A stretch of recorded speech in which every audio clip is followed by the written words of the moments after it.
everyone. This is Reverend Kenneth Price on Wednesday, October 1st. And I'm here with Sue and I'm here with Mary. And we're going to spend the next hour and we're going to be doing real talk. I host these every Wednesday at 5. Sue's doing this. I host this every Wednesday at 5 p.m. And it's a very casual Zoom call. We just come together and, we're all ACIM students, practitioners. And we're all going through challenges in life. Mary and I were just talking, dark night of the soul, caterpillar to butterfly, eye of the needle. We're all Course in Miracles practitioners. And basically our job here is to unbelieve in this world and stop taking it so seriously. Agreed. And that's a very tall order. And so in my own path, Jesus says in the Course in Miracles, you have to go through the darkness to get to the light. And so there's a lot of ACIM voices out there that are just giving us light, like back there. So I'm a little bit different ACIM voice. I say there's light back there, but I'm not afraid of the clouds that are covering the light, because I'm like a wounded healer, you guys. I spent decades in the mental health system. I had addictions, I had trauma, and I also have been having spiritual awakenings. Doesn't mean my life's kumbaya. It doesn't mean my life is now I'm floating with my third eye open. It means now I can see clearly. It means now that I have a solid foundation of what's truer than what I've been believing for 58 years. And that's the reason I host these, is I want to share this. I can't not share it. To get underneath people, to underpin them, to encourage them, because this is a hard path. When the shadow starts coming up, all of our own conditioning is telling us it's because it's wrong, it's bad. No, that's all old conditioning. I'm here to say, when two or more are gathered, we can bring it up, and the master himself will meet us, and he'll know what to do with it, because I'm only hosting this. I'm not some sort of a healer, but well, maybe I am a healer. So anyway, there's my introduction. We all are. We all have it within us. We all are. And I want you to speak to that, Sue. Yeah. Because Mary and I were talking before I started the recording. You came on. Mary and I we'll unpack some more of that. But Sue, tell us more about that. Tell us more about that. We are the healer. Well, who's the healer? Who's the healer? Right? God. God. And that's an attribute. Did he make us in his image? Absolutely. Can he make anything? Can he make anything? Yeah, I have students. Did God make anything unlike himself? Okay, I gotta jump in. I'm a student of Keats Kavanaugh's, and this drives me nuts. I'm not an ACIM scholar teacher. Let's see. Cause cannot leave effect. So we actually never left source. So we're actually dreaming all this, and we're supposed to wake up and dream because we are God, or somehow sons of God, or something like that. Want to fill in the blanks of my metaphysics? Yeah. Go ahead. And Mary's going to. No, I can't fill in the blanks with the metaphysics, because I jump from one concept to another, and I really can't alchemize it all at this point, truly. But you're right, Sue. I mean, if everything is made of God, everything is made of love. Yeah. Anything that is outside of that is just not love. And God didn't make what's not there. Right. And so it's not there. You're right. It's not. We think a hard thing. It's because we have effects of what we think. Right. So, but the truth is, the truth is God. And God, everything is made by God, of God, is God in disguise, forms and shapes and sizes and types and thoughts, and it's all God. It's all God and drag, right? What's that? Yes. God and drag. Right. Exactly. We're all God and drag. We're all God and drag. You are right. And if you RuPaul, that'll be my next essay. That's perfect. That's perfect.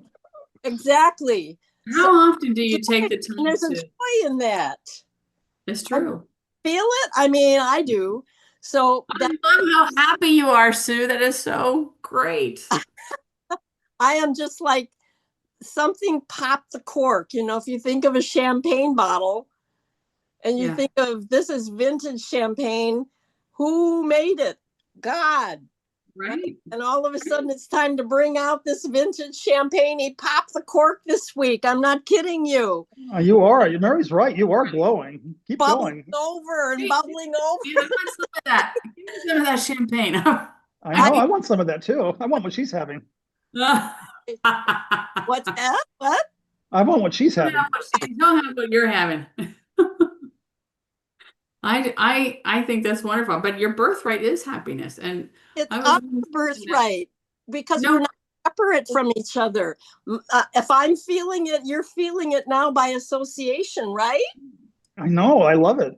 And I'm not the source of it. I'm not the generator of it. I'm simply the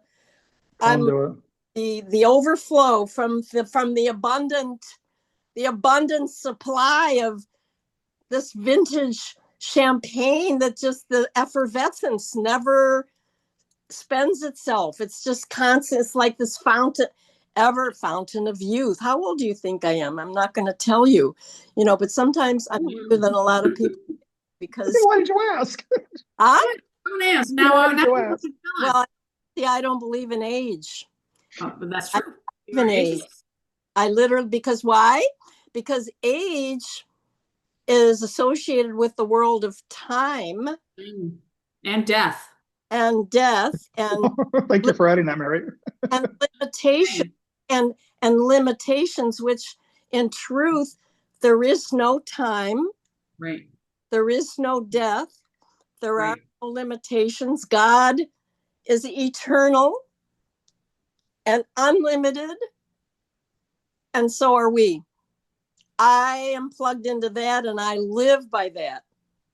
You were supposed to be on this call because I had this very conversation the other day with somebody and, talking about how I'm, finding myself or trying to figure out who I truly am. And somebody said, well, you only have about 20 or so years left. I mean, you better do that quick. And I said, why? I said, I'm eternal. I'm eternal. And I know my job is to get back to remembering who I was, who I am, truly who I am. Actually, you know what? The Course in Miracles doesn't. It actually, Course in Miracles goes the other direction. I think this is a nuance worth adding to this recording, because a lot of the different paths tell us we need to find out who we are. But the reason I've had success with the Course in Miracles is it says it's more like netty. You're not that. You're not that. You're not that. It's terribly, but that's when it allows who you are to have room to surface. That's right. All this struggle you're going through, Mary, puts a smile on my face. Not because I like to see you in pain, but because I know it's all these blockages are getting cleared out. Because I'm psychologically, metaphysically bright, but because it happened. That's what my story looked like. I thought I was falling apart. Everything was coming up. I thought it was awful, terrible. I was full of shame, guilt, ergo, mental hospitals, treatment centers. No, it was actually my own healing. No one let me in on the spoiler alert. So I host these. The spoiler alert, this is what waking up looks like. But everyone, you want to add to that, Sue? No, I'm just, that's beautiful. A lot of, I struggled with this for, real recently when I spiritual materialism. There's a lot out there that will try and sell you enlightenment. It's not a black and white. So, it's important that we raise our frequency. It's important that we raise our vibration. Mm-hmm. But sometimes people want to spiritually bypass this shadow work and Absolutely. Just raise your and put high vibration over the dog shit. Well, this is what I don't remember. It was Ricky I was talking to this morning. When I did those ayahuasca ceremonies in 2019, Mhm. I did not know what was happening to me. I asked the medicine, I said, what is happening? And the medicine was very clear, said, I'm raising your frequency. Literally, I could feel myself humming, buzzing. And part of me knew this is a beautiful thing. I've never had this much light.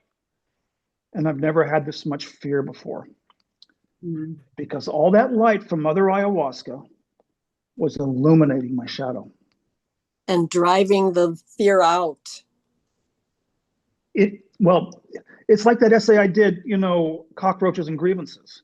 Yeah, I did. Did you see my essay, Cockroaches and Grievances? Look for it. You turn on the lights and the cockroaches scatter. The cockroaches cannot survive in the light. No different it was no different from the shadow. Mother Ayahuasca knew that all she had to do was go into the kitchen in the middle of the night, turn on the lights, all my issues would scatter, that's so, it would be nice if we could just turn on the lights, but there's a caveat to that. Everyone has cockroaches Yeah. under the refrigerator, and they will come out. Perfect. Sue's laughing. I love the metaphor.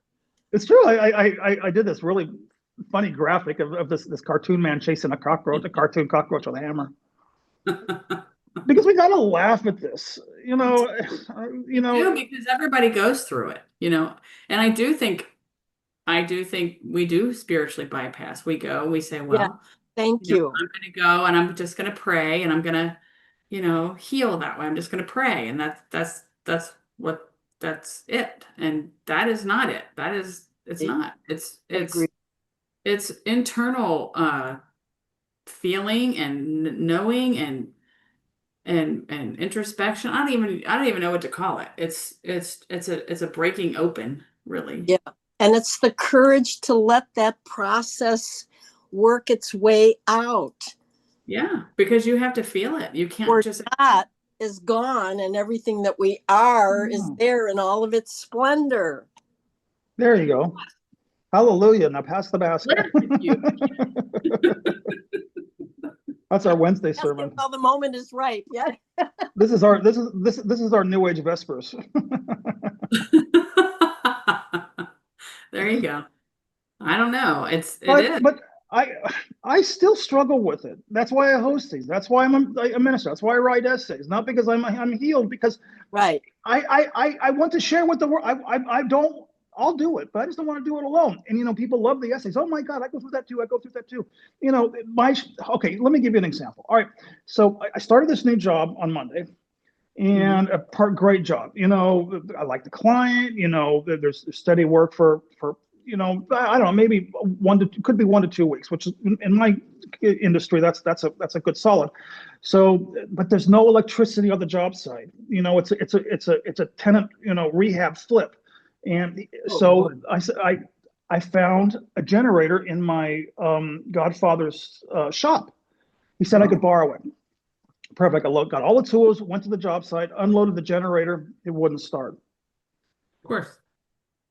I don't know what happened. Yeah, of course. Perfect setup, huh? Yeah. I got triggered, you guys. I had a trigger, and I don't talk about this a lot, but I don't want to go into my childhood. I don't want to go into my stories, but there was, I still have a somatic imprint. Yeah. Of abuse, fight, flight, disassociate, people please, and numb. It's a somatic imprint. Yes. That all of a sudden in a Jack Flash moment, I was an 8-year-old. Yes. And I was trapped. But this is something different. With these teachings, with this practice, with this discipline, I had a different narrative. I didn't need to numb out. Good. I said, I can breathe. And Kenneth, this is coming up for healing, not because you're a trauma victim. 2 different stories. Willing to see things differently. So, and it was hard because there were 2 hours when I couldn't think straight. I couldn't see straight. After those 2 hours, I was able to set it down and start the demo work on the bathroom, and things began to shift. But I've learned in this, there's three things that I hold on to through Course in Miracles. I don't know what anything means. I don't know what anything's for. Well, and I can't judge my advances from my retreats. See, that was actually an advance. That was not a retreat. Yeah. When this happens now, when it happened 20 years ago, I'd run to pills and alcohol. Who couldn't? I didn't have any choice. So that's or some other addiction. Right. I'm not saying I was a skid row bum, but I know now I've had enough training to realize the psychological nuances and the metaphysical teachings and the faith that it's not about the story. It wasn't about my childhood. It wasn't about the generator, but the feelings are still in me. Yes. Of course. And if I could find the bravery to be with those feelings, that simple. And the love, the bravery comes from the love and the forgiveness of the story. Yeah. The respect for the story, to honor the story. This is different than a lot of other Course people talk, I realize, but this is what comes through for me is when that story comes up, it is real in its own entity, and to honor and respect that and to give presence of God to it. There you go. That's why I record these, Sue. Because no, this isn't normal Course in Miracles. You know why? Because Jesus says in the Course in Miracles that it's a highly individualized curriculum. And we all share. And listen, he connected all three of us together because we share in the same curriculum. Two or more. When two or more are gathered. I got that on tape. It's just a letting go. It's a surrender of everything. Everything. What isn't. It's a surrender of what's not. So that what is can now be present. It's not even there anymore. It's so long ago that it makes, it only makes you a prisoner in your mind. Thank you. I think it says somewhere in the Course in Miracles or some of the material that the holiest place on earth is where an ancient hatred has become a present love. Oh. And that again. The holiest place on earth is where an ancient hatred has become a present love. A prison. Yes. Now, for most of my life, I had this story with my father that just, it went on and on and on. It didn't stop. I was looping. I looped. And yes. I see now that he was my savior. And I'm not saying I'm not going to condone abuse. Okay. Because it took me decades, and I stumbled more times than I can count. But I was carried through those decades like the footprints in the sand behind me. And I realized through it that he was pushing me out of this world. This world would not, if it had not been for my father, like I told you earlier before we started the recording, Mary, I have a master's degree in architecture from an affluent private university. God damn it, I should be earning six figures doing high-end, by this time, high-end architecture. No, I didn't come here to be an architect. I came here what's the purpose of the world? Keith Kavanaugh and all these other teachers are saying, it's not to succeed. It's here to let the world undo us and to the world to take us home. And my father gave me one big push. He said, basically in a nutshell, he said, you ain't going to succeed in this world and I'm going to make sure of it, and so he pushed me over the edge. Now, I got to be careful with my words, and it's not a black or white situation, but when a man tells his 21-year-old son, you're not my son anymore, I disown you, it sends a young man on a pretty perilous path. Right. But who's my real father? Right. It took me over 3 decades to be able to, 3 decades, ayahuasca ceremonies, treatment centers, later to finally, that's what it takes. It truly, this is truly I get pretty, animated. People just say, I want to wake up out of the dream. Well, that's fine. I love your prayer, but fasten your seatbelt. Yeah. Kansas is going bye-bye. It's like, be careful what you ask for, Be because careful what you ask for. from the dream, then it's like, okay, I'm going to take you at your word. And then the waking up, Yeah. the process of letting go of what isn't. The dream is protection. But it's such. I feel like Bilbo Baggins, or what was this? Was it Bilbo or Frodo? I don't know. Is it Lord of the Rings or The Hobbit? He came back from the adventure and he sat down to write the memoir, There and Back Again. He came back a hero. He had fought the goblins, the spiders, the Eye of Mordor. I'm a spoiled trust fund brat from Orange County. I shouldn't be hosting these. I should be some superficial, plastic, materialistic. No, Yeah, my with the father big said, pool in your what? backyard. With the big old swimming pool in your backyard. I got pushed over the edge, and I had to take a long journey and find out ultimately. I had to be broken open, and it's a Yes. beautiful thing. Yes. What the money can't buy. It's That's right. beautiful, but it's painful. It is. It's painful. Oh, I will. If it hadn't been Okay, painful, it yourself. wouldn't have been all those treatment centers. Wow. Yeah. I don't know how you did that. I really don't. I didn't. I was carried, and I can't stamp that enough. Every time, every time that I said, that's it. I'm giving up. I got in the car. I said, I'm going downtown. I'm going to get some heroin. I'm going to slam myself into oblivion. Someone mysteriously would show up. I had a man once, who crawled. His name was Juan. He crawled through my living room window and sat next to me on the couch. And he said, for some reason, I'm supposed to sit with you right now.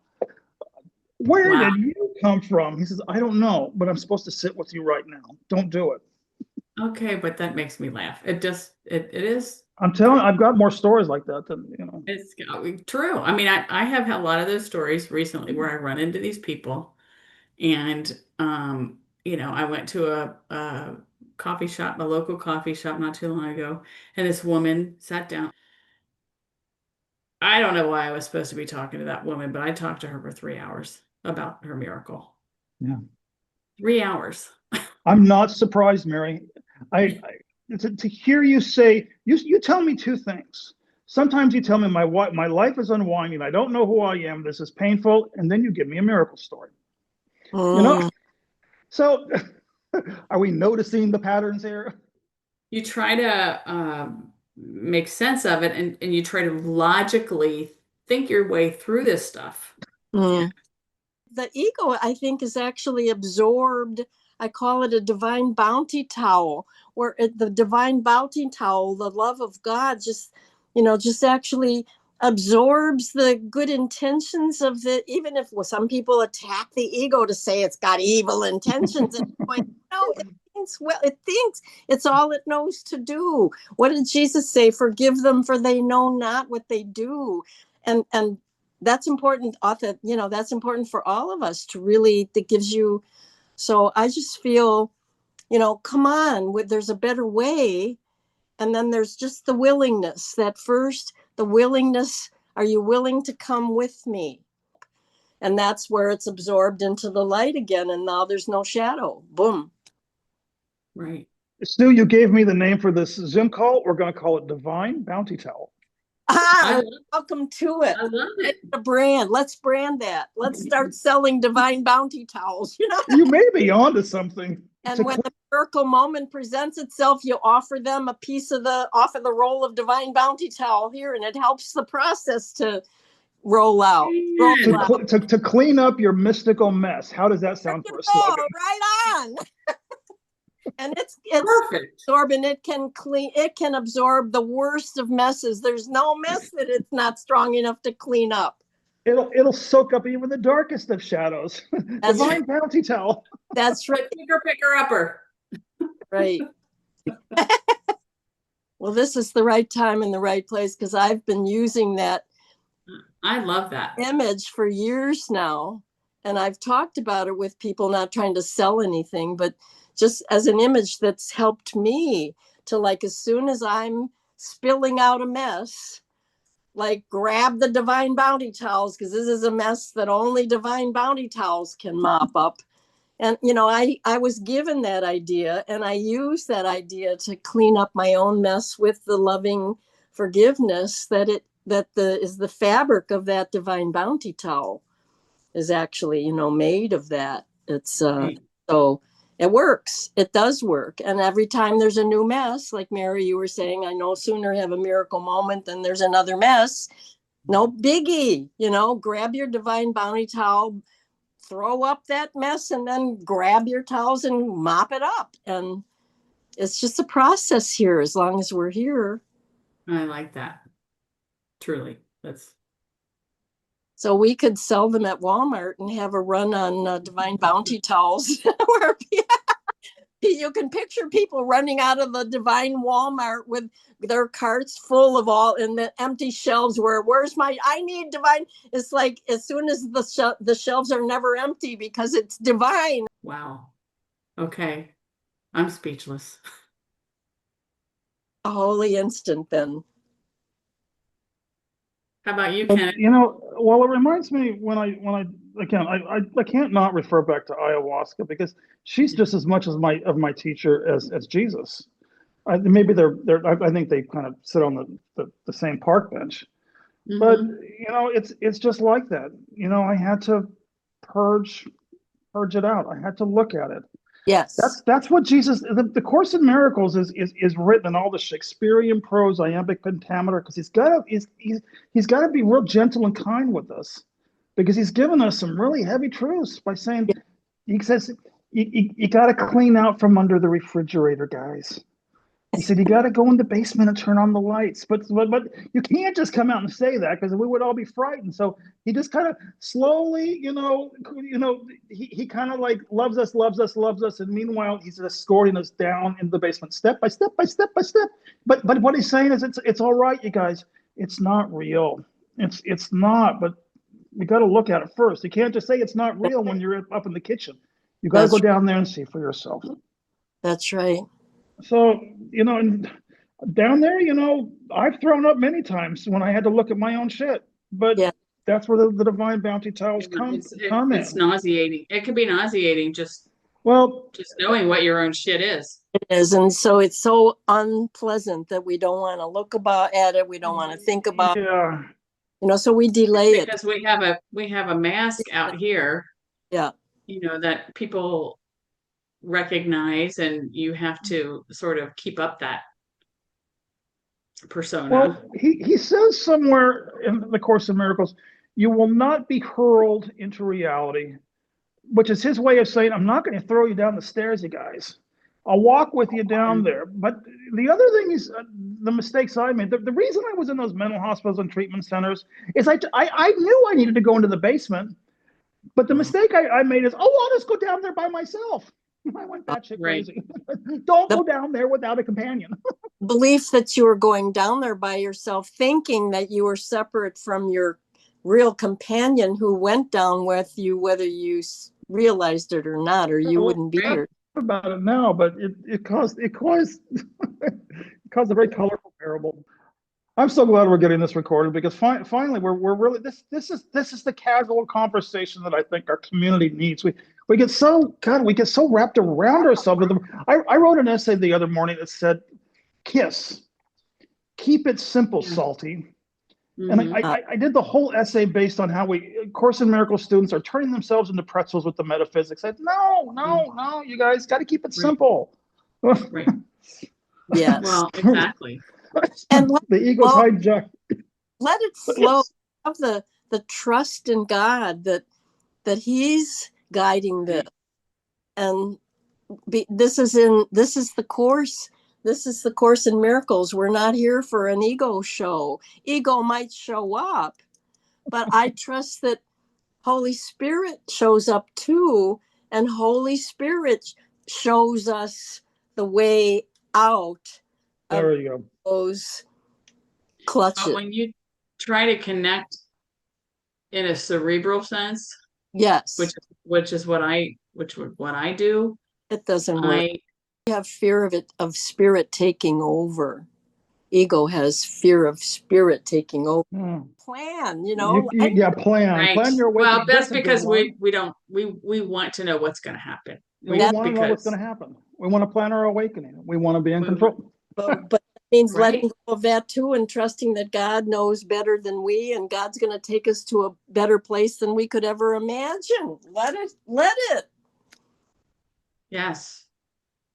Thank you.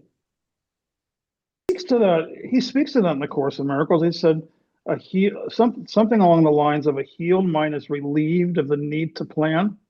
If you tell David Hoffmeister about planning, he's just going to get a belly laugh. Yeah, I think there's even a book that's out of this line in the Course that says a healed mind does not plan. Yeah, something like that. Mind does not plan, and there's a whole little booklet that it was either Robert Perry wrote it. I think you can get it online. It's a booklet. A healed mind does not plan, and he goes into that particular text. I've had a lot of men who want to date me, and they say, "A master's degree in architecture. You're bright. You're this. You're that. I'll help you. Because they want to like, all you need to get in, and we'll get you the career, we'll get you the job, and when they find, and then 2 or 3 weeks they say, you're not trying to get it back into the world, are you? And I say, no, I'm not. And they say, well, God, why would I want to be your boyfriend? You're not marriage material. And I go, no, I'm afraid I'm not. I've had not in that sense. Not in that sense. Not in that sense. Because that's the world's script. What's wrong with you? You're not living in fear, Mary. What's wrong with you? You're not living in fear. You see? Right.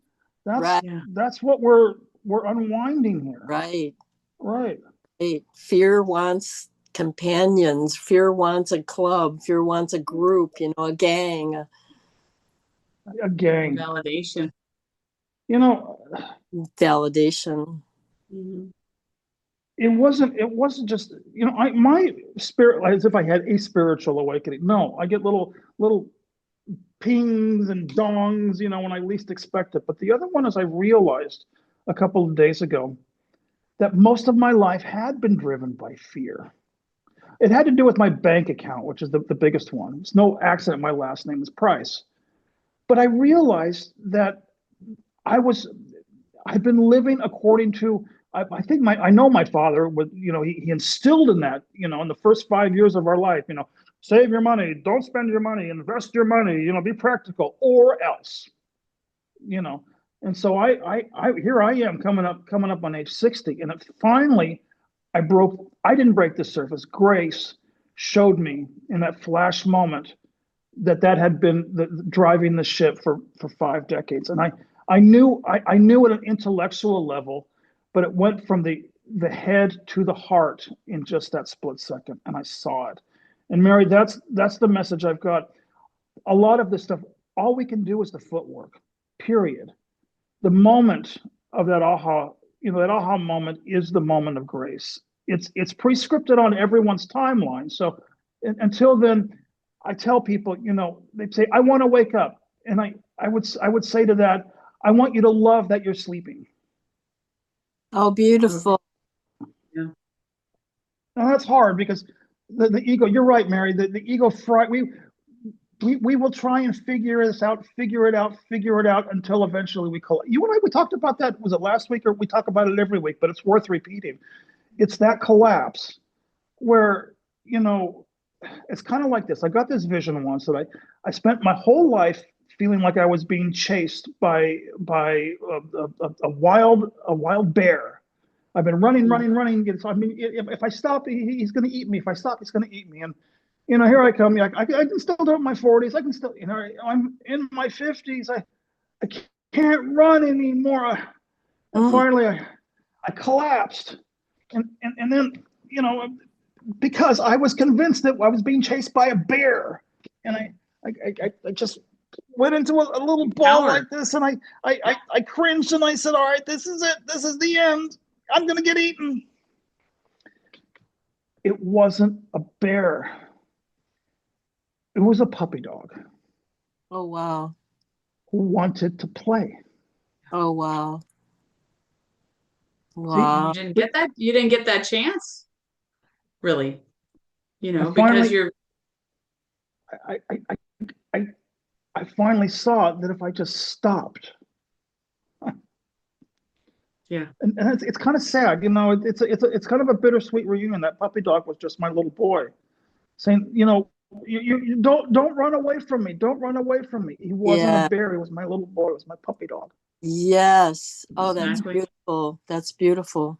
We've been hoodwinked and hijacked Yes. and to that's believe grief. that That's that we're grief being because on your market set go.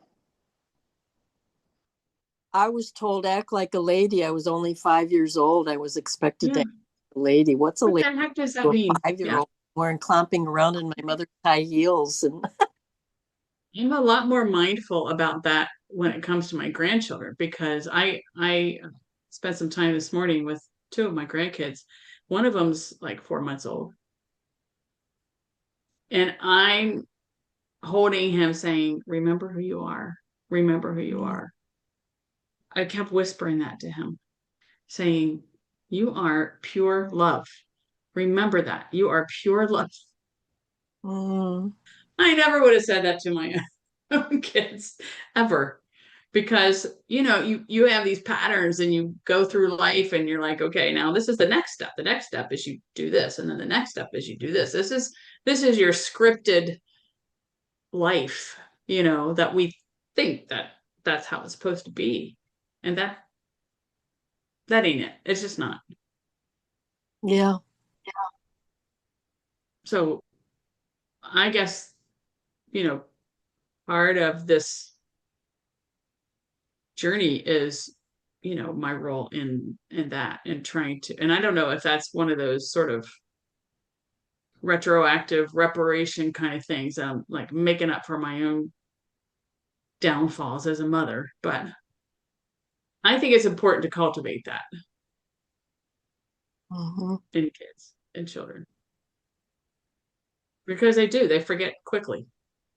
you Yeah. know how many times are they told no in a day, Mm. which is it's justified in some instances, but you know I think so my mother had a nickname for me. She used to call me Sticky Fingers. Oh. And she used to say, picked don't everything up, touch, touched don't everything. touch, don't Oh. touch. And the Yeah. story goes that, and I don't remember it, but she said I was 4 or 5 years old and she was pushing me. You know how you put the child in the front of the shopping cart so their legs, so they're facing their Yeah. mom. Oh yeah, And she yeah. says she was walking down the produce aisle and I went like this and all went.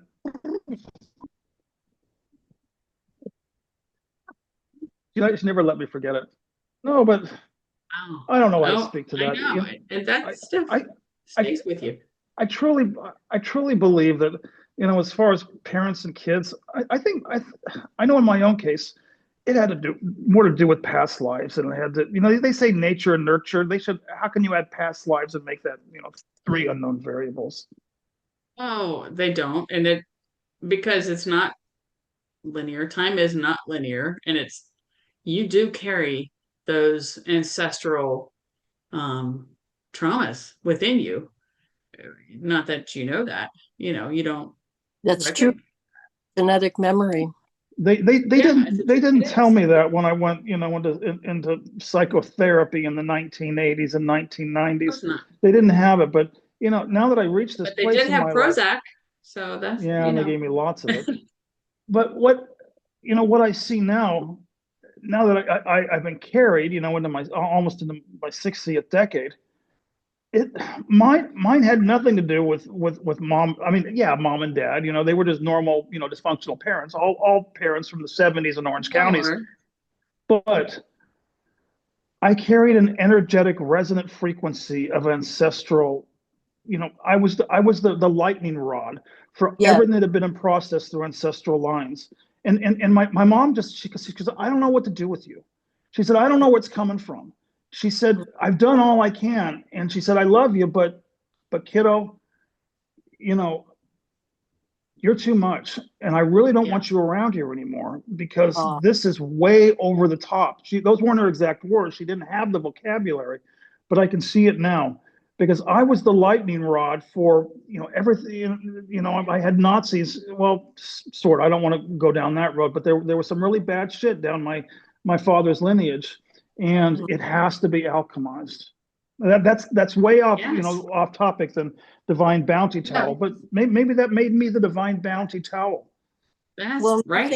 nothing is way off topic when it comes to spirit. Spirit goes where it needs Yeah. to, where we get off the agenda with where things are supposed to go and how we keep our topics limited. Holy I Spirit, don't think we need bullet points. We don't need bullet points. you let Spirit take In you fact, that's where, the kind of meeting I can't stand. if that's what Spirit led you to say just now, that's what needed to be said. I mean, it was terribly sad for everyone. Number one, my father told me to leave. Number one, I left with a giant fuck you. There was not going to be any resolution until one of us woke up from the dream. I tried everything to fix the movie, characters while on the movie theater stage. Nothing. And that's perfect. The only way I was going to resolve that was to get off stage and get off the movie screen and get back into the projector booth with Jesus and see it differently. You see why, it was kind of like you have to be handed a Zen koan in life that cannot be solved with the logical mind. And a family fragmentation or a divorce or something that cannot be fixed. If I could have fixed it in this world, it wouldn't have been a gift. If my father and I would have reconciled, or I could reconcile with my mother, if all those feelings wouldn't have been hurt, it would not have been a gift. Or maybe a better term for that would have been a wake up call. Because I can't solve the family, karma. I can't solve the family lineage. I can't. But perfect. But I'm not the one who's on the movie screen. Eventually, it has to become that. I'm not the one on the movie screen. It's always going to come back to this, that we have to ask, and you've been asking yourself that question, Mary, who am I? Perfect question. I'll sit with that question until you get a light bulb moment. It's an internal, and you've had the NDE, Sue, so maybe you can speak to it before we wrap up this call, but it opens the door for a higher truth that's gonna erase all of these stories. These stories are endless, and the more we try and stay on the movie screen, on the theater stage, they're just gonna keep looping in that cycle of karma. Basically, I became the lightning rod, so my suffering was so acute. So finally, I had to just say, help, Jesus, help. It really is that simple. Yes. It's that simple. Yes, it is that simple. Just help. Help. Willingness to receive the help in whatever form it presents too. If I still had that trust fund, that was security in our family. That's what security, what money was. How many families believe that? I mean, that's like the American culture. Money is security. Yeah. Social security. Yeah. It's written into our vernacular. Yeah. I had to lose it all to realize it was worthless. Green paper strips and little round metal discs. But I wrote that essay. I called it The Religion of Capitalism. My grandfather had, some people have this growing up where they are indoctrinated in the church where they say, homosexuality is a sin, premarital sex is a sin. The interesting thing about my family is they didn't care about homosexuality or premarital sex. They cared about financial wealth. People who pulled themselves out of poverty were saints. People who lost their wealth were sinners, but they were redeemable if they could earn it back. Oh, wow. And it was called old money. More money, yeah. And that's, that it didn't come from my mom, it came from my father. And that's what I had to finally, I was the one in the family who finally had to step away and lose it all, which, that's part of, I've been banished from the family. Anybody who loses, it was because the money is supposed to be handed down generation after generation. Truly, it's like, they have, you read about these families, but I'm telling you, they really do exist. I come from one, but if somebody loses it, then all of a sudden they're banished.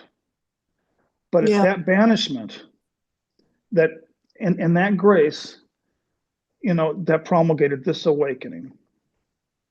It doesn't, but that's just the form. The form is going to be different for each person. It's the content is what matters. And Mary, you're not telling me a story of trust funds and old family money, but it doesn't matter the form. It's the same content. That's why I can hear you. Here's my experience with the numbing. And my friend Dale Blackford, him and I did twoormore1.com for over a year. I hosted all those Sunday morning Freedom from Suffering episodes where he spoke. It wears off. The difficult thing I have with this culture is people are always trying to quit this, quit that. No, actually, if you just wait long enough, the addiction will run its, in my case, it ran its course. It's not, it's not that I quit those addictions. I outgrew them. The light, I didn't need to quit the addictions. I just needed to keep focusing, on awakening. And the more I awoke, the less I was a vibrational frequency. This is where I'm not going to knock vibration. I wasn't a vibratory match for those addictions anymore. I didn't need them anymore. I outgrew them. Just like I outgrew my mental illness. I outgrew the addictions, We're all about the same age. Do you, when you were in grammar school or high school or whatever, did the teachers ever bring in, remember we had those reel-to-reels, when they push the projectors in the classroom and they turn off the lights and put the screen. Remember those? Yeah. Did they ever show in your classroom that Dr. Seuss cartoon called Last of the Lorax? Yes. Oh, yes. The Lorax, yeah. My favorite. We'd see it every year. I love Last of the Lorax because everyone needs a Sneed. Yeah. It was there right in front of me at the 3rd grade. Everyone needs a Sneed. Dr. Seuss was putting it right there for us. Really? But we have to, so we all had to live our Last of the Lorax legacy until we get to our last Trumpfula seed. Can we replant it? Yeah. And the answer is yes. Yeah. Awesome. And on that, I'm going to leave the Zoom room open for you and Sue, because I know you guys like to talk amongst yourselves, but I'm going to stop the recording. Thank you. Thank you, Mary. Thank you, Sue. So this has been Reverend Kenneth Price on Wednesday, October 1st. And we spent an hour unpacking some real talk with Sue and Mary. And I think the name of this Zoom call is going to be called Divine Bounty Towel. And I'm going to have so much fun with the meme for it. So if you're watching this on YouTube, leave your comments below. Join us at 5 p.m. Eastern time. I'll leave the links in the description line. God bless and much love, and may the force be with you. You too.